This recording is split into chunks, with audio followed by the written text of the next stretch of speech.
주님의 은혜와 평안이 우리 여기 모인 모든 성도님들과 함께하기를 축원합니다.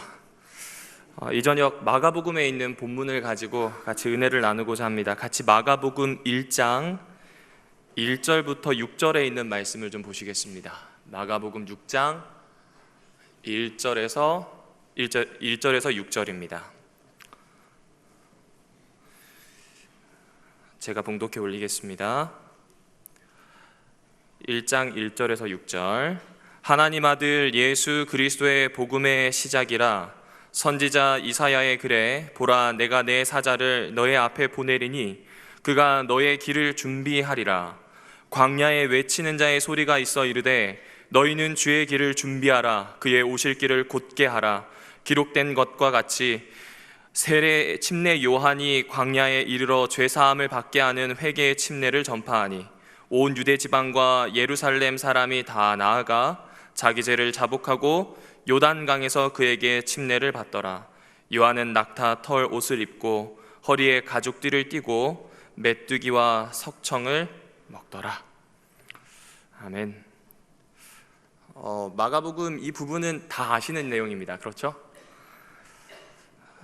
그리고 복음서 중에 가장 짧은 책입니다.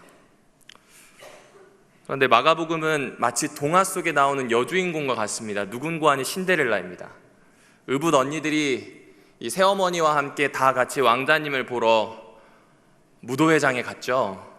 그런데 신데렐라는 홀로 남겨져가지고 집안일을 해야 했습니다. 왜 이런 말씀을 드리냐면 다른 세 개의 복음서는요 사람들의 사랑을 참 많이 받았어요. 요한복음은 일단 그 내용이 깊습니다. 그리고 그 생각하도록 하는 이 글의 능력이 굉장히 크다고 생각해요. 그래서 초대교회도 그렇고 지금까지 참 많은 주석서가 나왔습니다. 마태는 어떠합니까? 이 왕이신 하나님의 모습을 너무나 잘 보여주는 것 같아요. 그러니 그 책에 대해서도 연구를 엄청 합니다. 한창 교회 음악이 만들어질 때 바하라든지 이런 작곡가들 혹은 이 작사가들이 가장 많이 봤던 책이 어떤 책이냐면 요한 그리고 마태복음입니다. 그런데 마가복음은 주석서도 별로 없습니다. 그리고 사람들도 잘 읽지 않습니다. 이 잘 읽지 않는 이유가 뭐냐면 이미 다른 복음서가 너무 상세하게 기록되어 있어요. 너무 상세하게 기록되어 있으니까 이 마가복음의 간결한 기록, 그리고 어떻게 보면 너무 단순하게 표현하는 이 짧은 16장의 책이 그렇게 눈에 들어오지 않았던 것 같습니다. 제가 신학과 1학년 때 복음조화라고 하는 이 수업 시간이 있었습니다. 이 뭐냐면 사복음서를 비교해서 복음서에 나오는 사건과 장면들을 하나로 만들어 가는 겁니다. 뭐 예를 들어 예수님이 이 재판을 받고 계신 그때 사람들이 와서 조롱하죠. 야, 너 지금 뺨을 때린 사람이 누군지 맞춰봐라 이야기를 해요. 그러면 이제 사람들이 이걸 읽었을 때 좀 마음이 이상해요. 왜냐하면 눈으로 보고 있는데 뺨 때려놓고 누구냐고 맞춰봐라, 선지자 노릇하라 라고 하면 이상하거든요. 근데 누가복음에 보면 누군가 눈을 가렸다는 기록이 있어요. 그렇게 이 복음서에 나오는 기록들을 하나하나씩 뭐 공통점, 차이점을 맞추어서 조화롭게 이루어가는 수업을 합니다. 그때 마가복음에서 예수님을 설명할 때 종이신분으로 설명한다는 이야기를 들었습니다.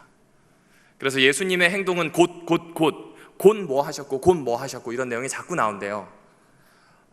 그리고 예수님이 하는 움직임이 종처럼 눈에 보이지 않고 단순한 움직임이 참 많거든요. 다른 복음서처럼. 다른 복음서가 오히려 더 상세하게 설명을 하고 있으니 잘 안 읽히는 겁니다. 관심도 많이 받지 못하는 겁니다. 그런데 마가복음이 이 다른 세 복음서와 다르게 많은 사람들에게 예수님을 발견할 수 있도록 만들어준 책입니다. 특별히 많은 신학생들의 선생인 이 위르겐 몰트만이라고 하는 분이 있습니다. 이분은 독일인인데 원래는 2차 대전 때 독일군으로 참전한 사람이에요. 그리고 자기가 이 정권을 수호하기 위해서, 이 정권을 확장시키기 위해서 최선을 다했습니다. 그런데 결국 독일은 패전했고요. 스코틀랜드에서 잡혀서 포로 수용소에 들어가게 됩니다.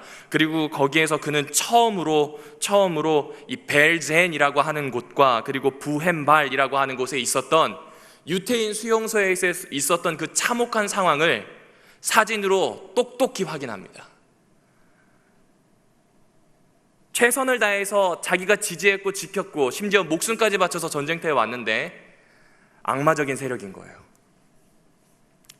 그래서 그때부터 매일 밤 불안함, 악몽 이런 것들을 꾸며 시달리게 됩니다.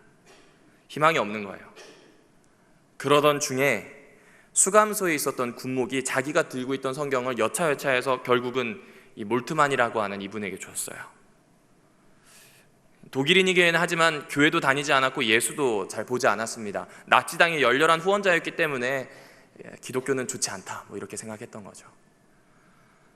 그런데 그가 마가복음을 읽으면서 사람이 바뀌게 됩니다.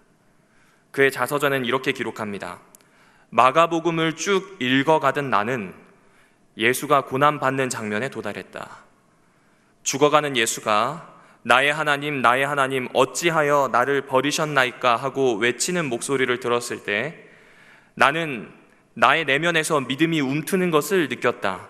이 사람이야말로 진정으로 나를 이해하는 사람이다. 내가 겪고 있는 버림받은 자로서 살아가는 것이 무엇인지를 참으로 알고 이해하는 사람이다. 나는 시련에 처한 버림받은 예수를 이해하기 시작했다. 왜냐하면 그가 나를 이해하고 있다고 느꼈기 때문이다. 그리고 제일 마지막에 이렇게 적어놨어요. 나는 마가복음 때문에 다시 살아갈 용기를 얻었다. 비단 몰트만 뿐이겠습니까? 과거에도 그랬고 지금도 앞으로도 마가복음을 읽는 사람들은 아마 자신이 새롭게 된다, 살아갈 힘을 얻는다, 예수 안에서 소망을 얻었다, 희망을 품었다라고 하는 이야기가 자꾸 이어질 겁니다. 이런 증언을 여러 사람에게서 이끌어낸 마가복음을 그냥 눈여겨보지 않고 지나쳐버린다면요, 굉장히 경솔한 처사일지 모르겠습니다. 그렇다면 오늘 이 저녁에는 마가복음 전체를 다 다룰 수 없지만 마가복음 이 1장 1절부터 시작하는 내용을 가지고요, 마가복음의 대강을 설명하려고 합니다. 이유는 두 가지입니다. 하나는 지금 우리가 보고 있는 교과의 내용과 연결되기 때문입니다. 그리고 두 번째는 지금 우리가 살아가고 있는 시대 때문에 그래요. 더 이상 기독교는 주류 사회가 아닙니다. 더 이상 기독교는 힘이 있거나 멋있는 쪽이 아니에요. 배척받고 비주류가 되는 나그네와 같은 모습입니다. 그렇다고 한다면 복음서 중에서도 어쩌면 잘 읽지 않았던, 어쩌면 너무 힘든 때 아주 짧게 기록된 이 책을 알고 읽는 시도는 우리의 삶에 있어서 새로운 방향을 설정하는 귀한 첫 출발점이 될 것이라 확신합니다. 같이 한번 살펴보겠습니다. 자, 먼저 저자입니다. 저자가 누구죠? 네, 마가입니다. 쉽죠? 쉬운 것만 질문 드립니다. 근데 마가인데요, 대부분 마가를 예수님의, 대부분 아니라고 생각해요, 예수님의 12제자 중에 한 사람으로 기억하시는 분들이 의외로 많으십니다. 왜냐하면 마태나 요한처럼 예수님과 함께 있었고 복음서를 써서예요. 그런데 알고 계시지요? 누가와 마가는 예수님의 12제자에 들어가지? 예, 않습니다. 맞습니다. 베드로의 제자입니다. 그런데 우리가 주목할 건 그게 아니에요. 지금 마가라고 하는 사람이 어느 누구보다도 마치 예수님의 모든 활동, 그 활동을 눈에 생생히 보이는 것처럼 그림 그리듯이 썼어요. 너무 상세하게 적었단 말이죠. 그리고 이 상세하게 적었던 이 마가복음이요, 교회 안에서만 읽힌 게 아니라 교회 밖에서 읽혔고 그것 때문에 로마 사람들이 꽤 많이 회심합니다. 어떤 사연이 있겠죠. 어떤 사연이 있기 때문에 사도 중에 한 사람이 아님에도 불구하고 복음서에 들어갈 사연이 있을 겁니다. 우선 마가는요, 바나바라고 하는 사람의 친척입니다. 바나바가 누구인가요? 바울의 첫 번째 파트너입니다. 사실은 바울에게 있어서는 은인입니다. 이 살인자와 같았던 바울이 회심되었다는 것을 믿어주고 교회 안으로 끌어들인 인물이 바나바예요. 이런 바나바의 친척입니다. 그런데 이 마가는 굉장히 부유한 예루살렘 집안의 아들이었어요. 어떻게 알 수 있냐면, 혹시 마가의 다락방을 기억하십니까? 예, 마가의 다락방에 120명 정도 들어갈 수 있을 만큼 큰 곳이었잖아요. 그럼 집은 더 크겠죠. 저택에 살고 있었어요. 그게 마가 거예요. 마가는요, 어렸을 때부터 부유하게 자랐기 때문에 뭐 고생, 가난 이런 거 잘 모릅니다. 그런데 이 사람의 행보가 재밌습니다. 자기 이 친척인 바나바를 쫓아서 바울과 함께 이 험난한 선교 여행을 떠나요. 안디옥에서 출발합니다. 배를 탔어요. 키프로스라는 섬으로 갔습니다. 그 키프로스라는 섬은 바나바의 고향이에요. 그러니 익숙했을 겁니다. 그런데 이 키프로스를 횡단한 다음 배를 타고 이 반대편에 있는 바보라고 하는 지역으로 가는데, 그때 돌연 안 가요. 집으로 가버립니다. 그리고 나머지 이 두 사람은 버가라고 하는 곳으로 올라갑니다. 버가는 어떤 곳이냐면, 사실 버가까지 가는 길이 좀 험한데 어떤 곳이냐면 우리나라로 치자면 한계령이라고 생각해 주시면 좋아요. 한계령을 차로 넘지 않고 옛날 한계령 길을 발로 걸어서 넘어가시는 거예요. 굉장히 험하겠죠. 그 험한 산 맥을 건너서 가야 되는 곳이 버가예요. 그러니 인적이 드무니까 강도 때도 많을 겁니다. 꽤 많은 사람들이 다치거나 목숨을 잃었던 길이에요. 그래서 누구는 겁나서 안 갔다, 누구는 향수병 때문에 안 갔다, 꽤 많은 사람이 그렇게 얘기합니다. 혹은 바울이 너무 독선적이었기 때문에 환멸을 느껴서 가지 않았다, 다양한 추측이 있습니다. 그런데 저는 조금 다른 생각을 하게 되었어요. 여러분, 마가복음 4장 38절을 잠깐 눈으로 보실까요? 제가 읽어드리겠습니다. 마가복음 4장 38절입니다. 예수님이 제자들과 함께 배 타고 가다가요, 물이 들어와서 거진 죽게 된 상황입니다. 이때 제자들이 이렇게 얘기하죠. 선생이여, 우리가 죽게 된 것을 돌아보지 아니하시나이까라는 표현이 나옵니다. 그렇죠? 그런데 이 똑같은 사건이 어디 기록되어 있냐면 마태복음에 기록되어 있습니다. 마태복음 8장 25절, 주여 구원하소서, 우리가 죽게 되었나이다. 제가 20살 때 주천이라고 하는 이 주천교회가 있는 곳으로 봉사대를 갔어요. 그 봉사대를 가서 한창 물놀이를 하고 있는데 절대 가지 말아야 되겠다고 생각했던 곳이 하나 있었어요. 이 물놀이 하고 있는 곳이 내과였는데 이 기둥, 다리 기둥 저기는 가면 안 되겠다 생각을 했어요. 왜냐하면 아시는 것처럼 다리 기둥 쪽은 깊습니다. 그리고 저는 수영을 할 줄 몰라요. 어렸을 때 물을 먹을 뻔한 기억 때문에 물이 무서워서 수영을 배우지 못했습니다. 그런데 어떻게 장난을 치다가 밀렸는데 물속으로 빠진 거예요. 온몸에 진짜 막 이렇게 소름이 돋더라고요. 이제 나 이러다가 죽을 수 있겠구나 싶어서 물 막 이렇게 어떻게든 헤쳐나려고 막 최선을 다해서 몸부림을 쳤어요. 그리고 이 기둥을 발로 밀친 것 같아요, 제 느낌에는. 그리고 나왔는데 더 깊은 거예요. 그래서 제가 뭐라고 했냐면 살려달라고 소리를 쳤는데, 그때 저와 같이 갔던 목사님이 누구냐면 정보영 목사님이세요. 정보영 목사님이었는데 소리를 질렀습니다. 처음에 못 들으시더라고요. 나중에 들으셨어요. 근데 제가 나중에 들었는데 반말을 했어요. 왜 반말을 했을까요? 죽기 일보 직전이니까요. 여러분, 마태복음 좀 보세요. 주여 구원하소서, 우리가 죽게 되었. 굉장히 정중해요. 이 죽게 된 사람이 이렇게 얘기할까요? 아니요. 마태는요, 이 상황에 대해서 묘사하고 싶은 거예요. 예수가 누구인지를 소개하고 묘사하고 싶은 건데, 마가는 그런 거 없습니다. 우리가 죽게 되었는데 왜 안 돌아봐요? 라고 정확하게 이야기를 해요. 마가는요, 어떻게 보면 제멋대로이고 어떻게 보면 직접적으로 표현하는 겁니다. 조금 더 보실까요? 마가가 하고 있는 기록들을 보면 재미있는 게 많습니다. 예수의 친척들이 찾아와서 예수님에게 이야기해요. 너 미쳤다고요. 그 기록 마가복음에 밖에 안 나옵니다. 다른 복음서 기자들은 그렇게 기록하지 않아요. 하나 더 있습니다. 예수님이 광야로 나가시는 장면 한 번 더 보실까요? 다른 모든 성경에서는 성령에 이끌려 마치 인도되듯이. 그런데 마가는 뭐라고 하냐면 성령이 예수 그리스도를 내몰았대요. 등 떠밀었다 이거예요. 다르죠? 생생하게 표현하기 위해서일까요? 아니요. 아주 담백하고 직설적인 성격이에요.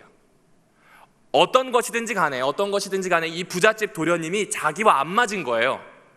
그러니 담백하게 딱 끊고 간 겁니다. 그런데 그런 마가가 한 번 더 기회를 얻습니다. 바나바가 다시 한번 이야기하죠. 이번 여행에 갈 때는, 이번이 두 번째 여행인데 이번 여행 갈 때 바울 다시 한 번만 마가 요한 데려가자. 시대의 소망에 보면 이 친구가 경험이 없으니까 그랬을 거야. 그러니 같이 가자고 설득합니다. 근데 바울도 참 바울스럽습니다. 이야기 들어요, 안 들어요? 안 들어요. 꼭 이런 성격의 스타일들이 있습니다. 그게 접니다. 잘 안 들어요. 특별히 와이프 말을 잘 안 듣습니다. 이 말씀을 준비하면서 돌아보게 되는 것 같아요. 여러분은 어떠신가요? 바울 칼같이 끊어버려요. 그리고 마가는 다시 돌아갑니다. 좌절했겠죠.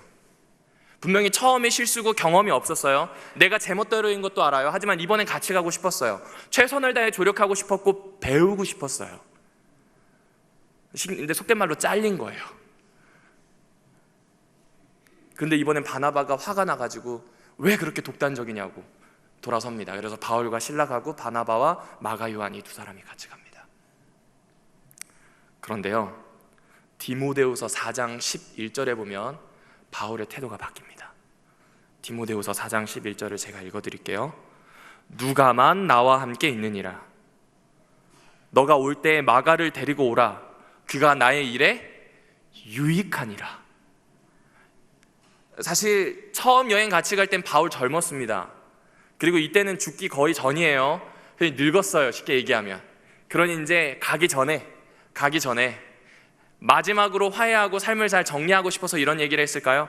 아니요, 그렇다고 보지 않습니다. 왜냐하면요, 뒤에 보시면 나의 일에 유익하다는 표현이 나옵니다.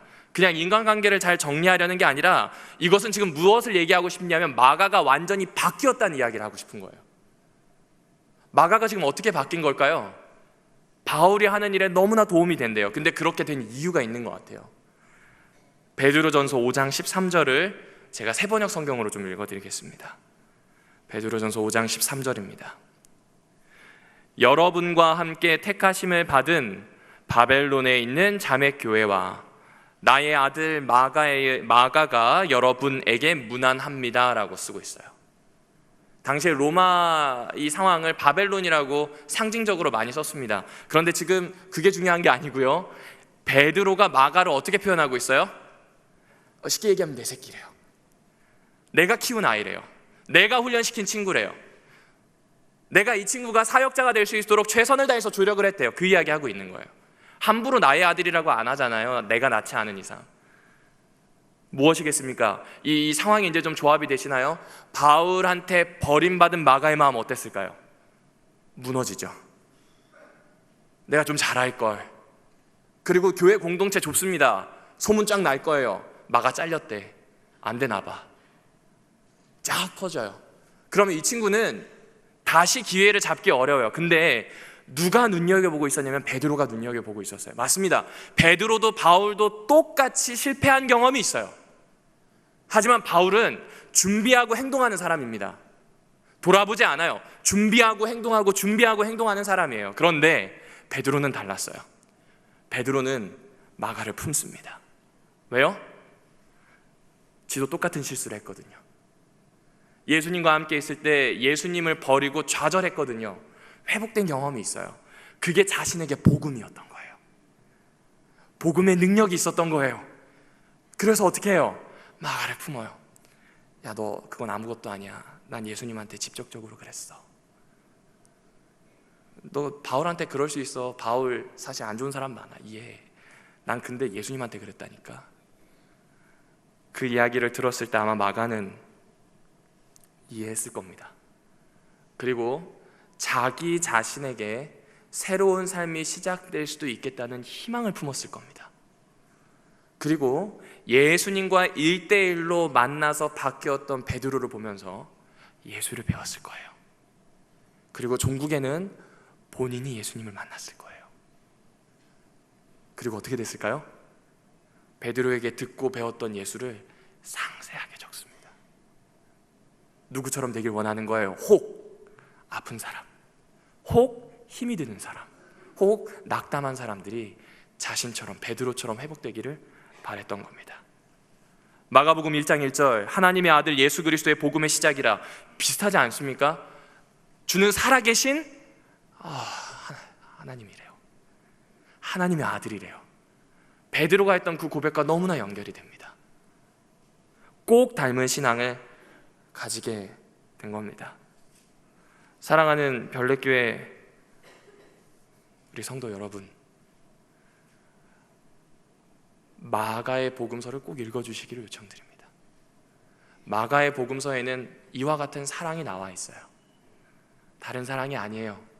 마가복음서가 하고 싶은 이야기는 낙담해 있는 내가 어떻게 새로워질 수 있는지를, 나라고 하는 한 사람을 예수님이 어떻게 만나주시는지를 너무나 절절하게 잘 기록되어 있습니다. 좀 더 구체적으로 가볼까요? 다음 세대를 위한 기도 사역자가 되어주십시오. 우리 교회에 있는 정말 어린아이부터 학생, 청년에 이르기까지 기도 사역자가 되어주십시오. 특별히 10대, 20대 청년들은 후견인이 정말 필요합니다. 이 친구들이 밀어낸다고요 무서워하시면서 도망가실 게 아니라 더 다가가 주셨으면 좋겠어요. 베드로처럼요. 그거 아시나요? 대부분의 친구들이요 10살, 그때부터 20살 때까지 사춘기 못합니다. 사춘기를 안 하는 게 아니라 못해요, 입시 때문에. 그리고 20살부터 30살 사이에 사춘기가 시작됩니다. 제가 태능에 있을 때 보니까 많은 친구들이 그래요. 그때 제일 필요한 사람, 경험이 있는 어른들이에요. 경험이 있는 그리스도인들입니다. 그러므로 기도 사역자가 되어주십시오. 만약 너무 이렇게 분방하게 흩어져 있는 것 같다면 오늘 우리 가정의 자녀와 손자녀의 기도 사역자가 되어주십시오. 하나님, 우리 아이 그냥 잘 되게 해주시고 건강하게 해주시고 기복하는 기도 말고요, 하나님의 뜻이 이 땅에서 이루어지게 해달라는 기도 말입니다. 하나님의 복음의 능력이 그의 마음속을 뚫고 들어가 달라는 기도 말입니다. 그가 아직 어리지만 예수를 아는 대로 행동할 수 있도록 해달라는 기도 말입니다. 그가 비록 어리지만 그 때문에, 그리고 그를 비롯한 나도 하나님 안에서 새로워지게 해달라고 말입니다. 그 기도가 어느 때보다 필요한 것 같습니다. 함께 그렇게 기도하기를 원합니다. 이제 다음으로 좀 넘어가겠습니다. 왜 썼을까요? 사실 이거는 우리가 왜 읽어야 되는지의 문제와 좀 연결됩니다. 마가는 도대체 복음서를 왜 썼을까요? 다시 마가복음 1장 1절을 봐주실까요? 하나님의 아들 예수 그리스도의 복음의 시작이라는 표현이 나옵니다. 제가 주목하고 싶은 건 하나님의 아들, 복음, 시작, 그리스도라는 표현입니다. 우리가 보기에는 너무 익숙한 표현인데 그 시절에는 그렇지 않았습니다. 사실 생각해 보십시오. 교회 안에서 하나님의 아들 예수 그리스도의 복음의 시작이라고 하면 다들 익숙하다고 생각하실 거예요. 그런데 이 당시, 그러니까 1세기인 이 당시에 교회를 딱 벗어나면 하나님의 아들, 복음, 그리스도 시작, 이건 다른 이야기가 됩니다. 먼저 복음입니다. 예수님에 대한 좋은 소식을 관용구처럼 만든 이야기죠. 그런데 이 복음이라는 이 단어는 로마의 정치적 용어였습니다. 그러니까 로마의 정치를 두고 사용할 때 쓰는 말이 복음이었다고 해요. 기쁜 소식, 기분 좋게 하는 소식이죠. 이 소식들은 대부분 공식 석상에서 나옵니다. 마치 뭐와 같냐면 대통령의 담화문 같은 거예요. 공식 행사에서 있는 대통령의 말씀 같은 겁니다. 굉장히 중요한 정책이 청와대의 대변인을 통해서 나오는 거예요. 이를테면 황제에게 후사가 생겼대요. 황제의 아들이 결혼을 한답니다. 게르만 민족이 쳐들어왔는데 그 게르만 민족을 무찔러낼 뿐만 아니라 영토가 넓어졌대요. 좋은 소식이에요. 그리고 이 소식을 듣게 되면 국민들은 직감적으로 압니다. 아, 우리 사회가 바뀌겠구나. 그렇잖아요. 영토가 넓어진다면 이주가 시작될 거고요. 그리고 황제의 아이가 태어났다면 그 아이를 위하여 모든 정책이 바뀔 걸 압니다. 그러니 복된 소식이죠. 내가 어떻게 살아가야 될지를 알려줄 뿐만 아니라 이 나라의 좋은 소식이기 때문에 그러해요. 그런데 지금 이 복음을 누구에게 갖다 대고 있냐면 예수 그리스도에게 갖다 대고 있어요. 쉽게 말해 복음은 사회 전체가 완전히 바뀔 거예요 라는 이야기인데 이걸 누구에게 갖다 대요? 예수님에게 갖다 대고 있어요. 두 번째입니다. 하나님의 아들이에요. 신의 아들이란 이야기입니다. 모든 제국이 그랬듯이 로마도 똑같습니다. 종국에는 자신이 가지고 있는 이 지지 기반을 다지기 위해서요, 이 황제든 왕이든 아무튼 자기를 신격화해요. 로마도 똑같았어요. 자기가 신의 아들이래요. 그런데 이 복음서가 쓰여지던 이때가 AD 64년인데 이때 로마시에 큰 불이 납니다. 오늘날로 치면 서울시에 있는 4개 구가 전소되는 거예요. 뭐 중랑구, 노원구 이렇게 돼 있는 구 4개가 전소돼 버렸어요. 그런데 소문이 났어요. 미치광이 네로가 자기에게 시상이 떠오르지 않는다고 불을 냈다는, 시상을 떠올리기 위해서. 막 이게 민중이 동요하기 시작합니다. 그래서 네로와 함께 있었던 사람들이 꾀를 내죠. 그리스도인들을 희생양으로 잡은 거예요. 참 많이 죽였어요. 신의 아들이라는 호칭이 무색합니다. 그것뿐이었을까요? 아닙니다. 이 마가복음이 쓰이는 시절이 언제냐면 베스파니우스라고 하는 이 황제가 있기 전입니다. 그 황제가 바로 즉위하기 2년 전에 어떤 일이 있었냐면요, 신의 아들이라고 불리는 3명의 황제가 2년 안에 다 죽어요. 첫 번째는 자살하고요, 두 번째는 암살당하고요, 세 번째는 살해당했어요. 신의 아들이면 건강하게 죽도록 살아야 되는데 2년 안에 3명의 황제가 바뀌니 로마로서는 지금 면이 서지 않는 겁니다. 그런데 거기다 대고 예수님이 누구라고요? 신의 아들이래요. 로마로부터는 굉장히 부담스러운 것이고 사람들에게 있어서는 긴장하게끔 하는 이야기입니다. 그리고 마지막 그리스도예요. 기름 부었다고 하는 건 사실 로마 사람들 못 알아들어요. 알아듣는 사람이 딱 하나 있다면, 민족이 딱 하나 있다면 유대 민족입니다. 메시아에 대한 이야기예요. 메시아가 누구래요? 예수님이라고 하는 이야기를 하는 거예요. 그 이야기를 하니 유대인들도 긴장하는 거예요. 예수 그리스도의 복음의 시작입니다. 하나님의 아들인 예수 그리스도의 복음의 시작이에요. 지금 살고 있는 이 사회가, 체제가 완전히 새롭게 바뀌겠다는 이야기예요. 그리고 이미 그것이 이거 읽을 때 이 읽는 시점이 아니라 이미 시작되었다는 걸 사람들에게 얘기해 준 거예요. 누군가는 기대했을 것이고 누군가는 당황했을 겁니다. 누군가는 두려워했을 겁니다. 누군가는 거기에서 이득을 취하고자 어떤 일을 했을 겁니다. 그렇게 사람들은 웅성웅성할 수밖에 없는, 그리고 이 좋은 말로 하면 혁명적이지만 다른 말로 하면 반란이거든요. 굉장히 불온한 서적이에요. 그런데 그 조그만 소책자가 여기저기 돌아다닙니다. 그리스도인들이 읽을 때 어떻겠습니까? 내가 이렇게 핍박당하고 죽고, 내 자녀는 사자에게 먹히고, 내 남편 같은 경우에는 톱으로 켜 죽고, 내 딸은 고문당하다가 찢겨서 죽었는데 도대체 예수님이 어디 계시냐고 묻는 바로 그때 이야기하는 거예요. 이미 그분의 나라가 임하고 있다고요. 얼마나 위로가 됐을까요? 동시에 그줌하여서 베드로와 바울도 죽습니다. 교회의 큰 두기둥이 사라졌거든요. 그런데 복음을 보니 예수가 진짜 왕이래요. 사람들의 마음속에 희망이 생긴 겁니다.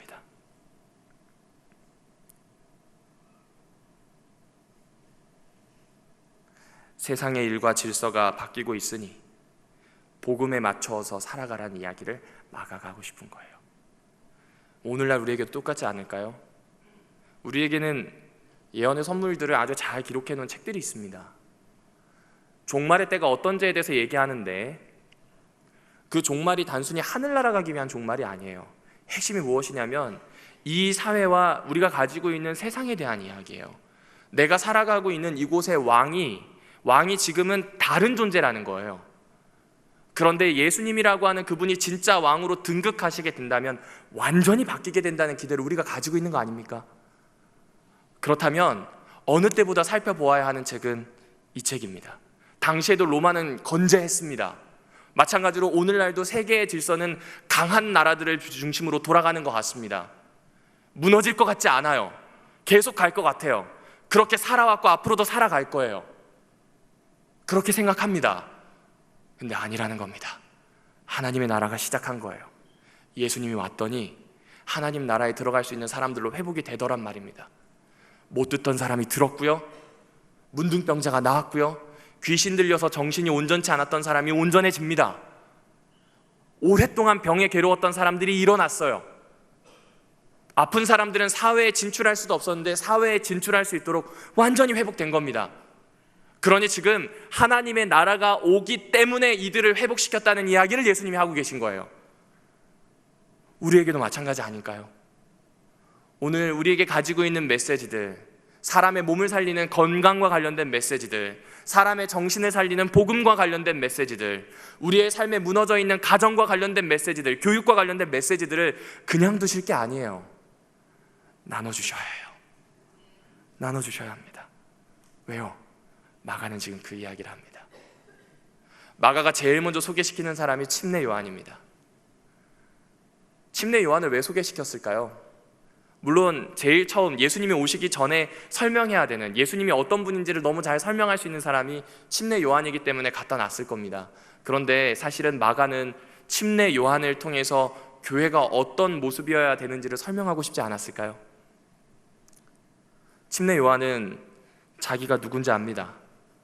침례 요한은요, 자기 자신이 광야에 외치는 자의 소리라고 표현을 했어요. 여러분, 오늘날로 치면 어떤 거가 같냐면요, 지금 앞에 있는 최 목사가 유튜브 채널을 열었어요. 유튜브라고 하는 곳에 최 목사 TV라는 채널을 열었습니다. 그런데 하룻밤 사이에 구독자가 100만이 된 거예요. 대단하죠. 그러더니 유튜브에서 골든 버튼이 왔습니다. 잘했대요. 광고도 몰려들고요, 어디 뭔가가 있으면 신학적인 전문적인 소격은 당신이 얘기해달라는 이야기를 합니다. 꿈꾸진 않습니다, 그런 거 절대로. 그럼 저는 지금 뭐가 된 거냐면 인싸가 된 거예요.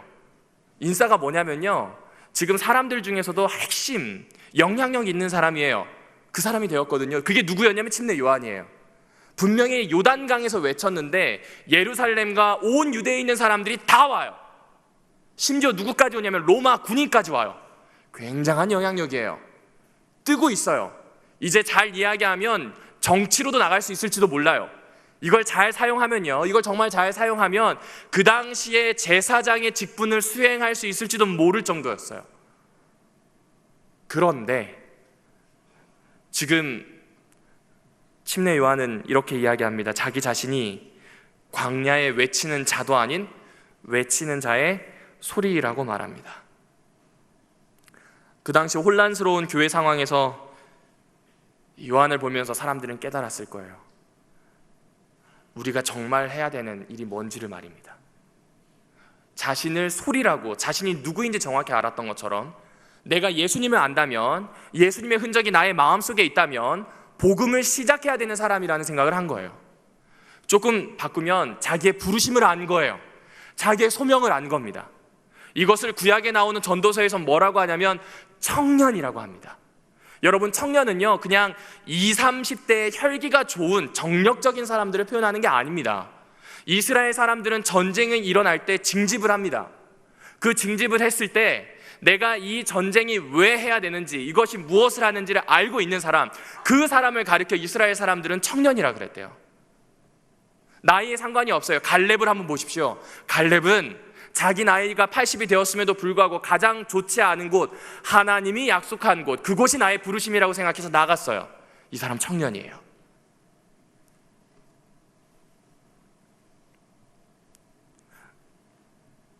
마가 그 이야기 하고 싶은 겁니다. 그리스도인은 부르심을 알고 살아가야 된다는 거예요. 그 부르심을 알고 살아간다면 나이에 상관없이 청년이라는 겁니다.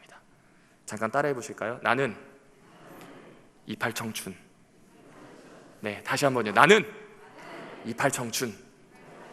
네, 아마 지금 10대, 20대들은 전혀 공감을 못할 겁니다. 사실 저도 공감은 잘 안 되긴 해요. 근데 소명이 분명하다면 우리는 청년입니다. 오늘 안식일은 그런 의미에서 참 의미가 있습니다. 예배의 부르심이 있기 때문이에요. 이곳에 와서 회복하라고 하는 부르심이 있기 때문이에요. 시간의 성소 안에 들어가서 쉬라는 부르심이 있기 때문에 그렇습니다. 무엇보다 복음을 맡은 자로 예수 그리스도의 흔적을 간직하라는 부르심 우리에게 있습니다. 마가복음의 대강을 살펴보면요, 우리 앞에 있는 부르심이 얼마나 귀중한지를 이야기합니다. 부르심대로 살아가게 되었으면 좋겠습니다. 그리하여 그리스도인 청년이 되셨으면 좋겠어요. 그게 우리 교회였으면 좋겠습니다. 어느 때보다도 삶의 방향을 정하기 힘들 때입니다. 어느 때보다도요, 희망이 없어 보이는 때입니다. 그런데 마가는 이때 희망이 있다고 얘기합니다. 왜요? 복음이 있으니까요. 자기 자신을 바꾸었던 것처럼 오늘 나를 바꾸어 주시는 하나님에 대한 기대가 있기 때문에 그렇습니다. 사랑하는 별내교회 우리 성도 여러분들이시여, 이 안식일 그냥 반복되는 시간으로 보내길 원치 않습니다. 교과책 펼치시면 마가복음과 관련된 본문들이 참 많습니다. 그리고 안식일 오후에 갑자기 시간이 빈다 그러면 성경책을 먼저 펼쳐주십시오. 휴대폰은 좀 잠깐 멀리 하셔도 좋습니다. 안식일에는 휴대폰 얘네들도 좀 쉬어야 돼요. 가능하시면 집에 두고 오세요. 오는 연락들 중에 쓸모없는 연락이 대부분입니다. 그리고 펼쳐보시는 거예요. 부르심을 찾으시는 거예요. 살아내는 겁니다. 그렇게 되기를 함께 결심하기를 바라며 말씀을 드리도록 하겠습니다.